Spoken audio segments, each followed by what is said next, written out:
Gracias, presidente. Por fin, después de 40 años, es el Real Decreto Ley que ponía en marcha el sistema electoral actual.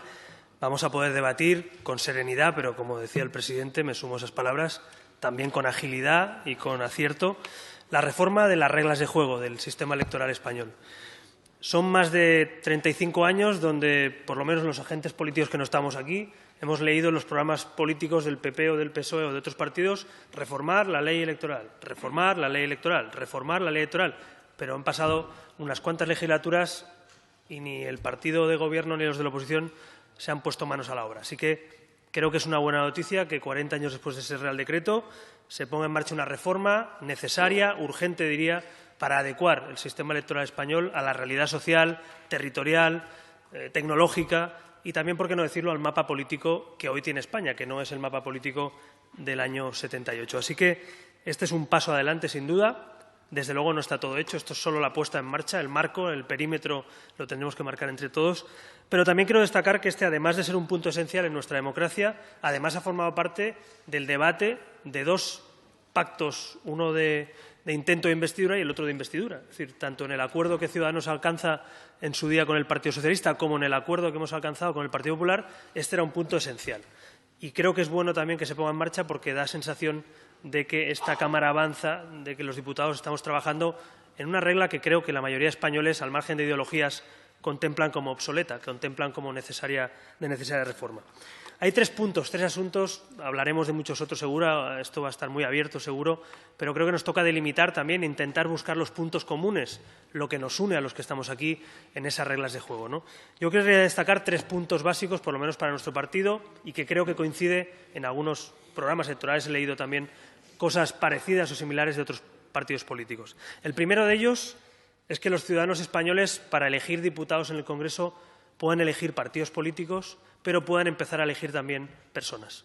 Es decir, creo que la accountability, la responsabilidad, la rendición de cuentas de los diputados es algo que los ciudadanos claman, que los ciudadanos piden, poder controlar no solo a un partido cada 4 años, sino que la participación democrática va más allá hoy en día de ese control. Creo que la rendición de cuentas es fundamental y, sin duda, que te puedan premiar o castigar con una crucecita en una lista electoral, haciendo pedagogía, no como lo que hemos hecho se ha hecho en el Senado, que mucho podríamos hablar también de esas crucecitas marcadas, ¿no? Pero hablar de un verdadero sistema de listas desbloqueadas creo que es un reto y tenemos que hacer pedagogía y cambiar la regla. Así que vamos a empezar por cambiar la regla. Ciudadanos se manifiesta favorable al desbloqueo de listas electorales, como ya hacen la mayoría de países europeos, pero además que hagamos pedagogía para explicarle a los ciudadanos cómo pueden premiar o castigar el trabajo, la actitud, la transparencia de los diputados de esta Cámara. No creo que ningún diputado trabajador y honrado tenga miedo a las listas desbloqueadas, a las listas abiertas. Así que creo que es un ejemplo también de que los que estamos aquí le digamos a los españoles que queremos ser controlados, queremos que nos evalúen cada 4 años, no solo a nuestros partidos, sino también a nuestra labor. Ese es uno de los puntos principales para mí, a mi juicio, de esta reforma. El segundo punto para nosotros es la proporcionalidad de los votos. Es decir, que no haya españoles de primera y de segunda en función del territorio donde vive, donde ha nacido. Hoy se producen desequilibrios exagerados, a nuestro juicio. Hay provincias que el voto llega a valer 10 veces menos que en otras provincias de España. Podemos discutir qué peso territorial tiene cada circunscripción. Podemos discutir cuánto pesa de salida cada circunscripción. Lo que es indiscutible, yo creo, es que en el siglo XXI, donde estamos conectados con un clic o donde se ejercen nuestros derechos y obligaciones muchas veces a través de Internet, es difícil de explicar que el territorio pesa más que la ciudadanía, que los territorios tienen más derechos que los ciudadanos. Así que creo que ese es otro de los retos, conseguir que todos los españoles cuando votan sientan que su voto vale igual, o por lo menos que sea proporcional. Eso es lo que discutiremos en esta legislatura. Yo también soy consciente de la dificultad, todo el mundo va a intentar defender intereses por un lado territoriales, por otro partidistas, legítimos, pero a mí me gustaría pensar que seremos capaces de encontrar un equilibrio y que seremos capaces de leer la España del 2017, que es distinta a la España del 1977. Así que la proporcionalidad me parece un requisito sano para cualquier buena ley electoral. Es decir, de hecho, se juzgan muchas leyes electorales por su proporcionalidad. Y España, desde luego, creo que tiene un déficit porque la ley que se impulsó en el Decreto Ley del 77 es una ley claramente que desequilibra el voto. Y hoy en día es muy difícil de explicarle a un ciudadano que empieza a votar con 18 años que su voto, en función de dónde vive o trabaja o dónde ejerce el voto, pues vale 10 veces o 5, 8 o más que en otro sitio, ¿no? Porque no se entiende. Así que creo que tenemos que corregir esa proporcionalidad para hacer además un Parlamento más justo. En esta Cámara hay muchos grupos parlamentarios, más que antes, y además hay, déjeme decirlo, 4 grupos principales que ocupan el 90% del voto nacional prácticamente. Bueno, pues eso también se tiene que ver reflejado en una Cámara y no que quede desdibujado por una proporcionalidad que no existe, ¿no? Así que me parece que ese sea uno de los puntos de discusión, no me cabe ninguna duda, pero yo sí que quiero poner encima de la mesa que, a pesar de que nuestra propuesta es la proporcionalidad absoluta, somos conscientes que para llegar a acuerdos tendremos también que negociar cuál es esa proporcionalidad. Pero vaya de salida que cuanto más pese el voto ciudadano, mejor, porque así no nos equivocaremos seguro. Y finalmente, el tercer punto de esta reforma que queremos impulsar, hay muchos otros, pero me parece algo que es de justicia, de una reforma que no ha funcionado, que es el voto rogado, y una injusticia que se ha cometido en los últimos años con muchos españoles en el extranjero.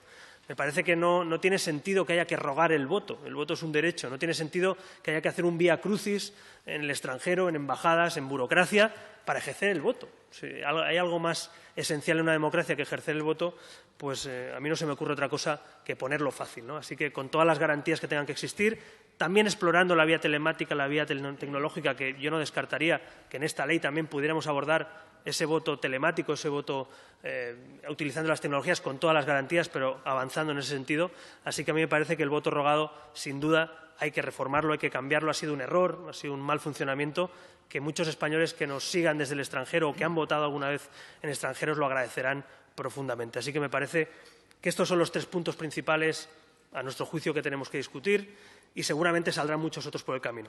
Para finalizar, lo único que me gustaría es que, como se ha creado expectativa, yo creo que con razón, como decía el presidente, porque es una norma fundamental de esta democracia, que estemos a la altura de las expectativas, que esta comisión trabaje de manera rigurosa, seria, que el partidismo no esté por encima de los españoles ni de España, sino que consigamos un espacio común.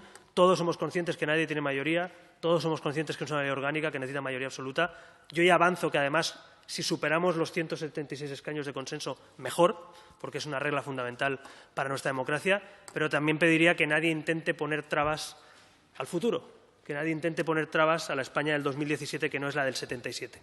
Así que, si en algo tenemos que demostrar un cambio también, es en este tipo de reglas para reconciliar a los ciudadanos con la vida pública. Estoy convencido de que si el voto es desbloqueado y pueden premiar o castigar a diputados, si el voto es más proporcional y todo el mundo se siente valorado a la hora de ir a votar, y si además facilitamos que la gente pueda votar de manera ágil en el extranjero o de manera telemática, yo estoy convencido que los españoles valorarán también mejor la calidad democrática de nuestro país. Así que, sin más, simplemente agradecer que se haya podido tramitar con cierta, no diré urgencia, pero celeridad esta comisión. Agradecerle al presidente especialmente, que también ha sido consciente de que esto era un hito importante, que hay que trabajar a principio de legislatura. Presidente, usted lo sabe, no al final, porque si no, no hay acuerdo. Así que es inteligente, yo creo, que esto se ponga en marcha con calma, pero sin pausa. Y también agradecer al resto de grupos que esto pueda salir por unanimidad.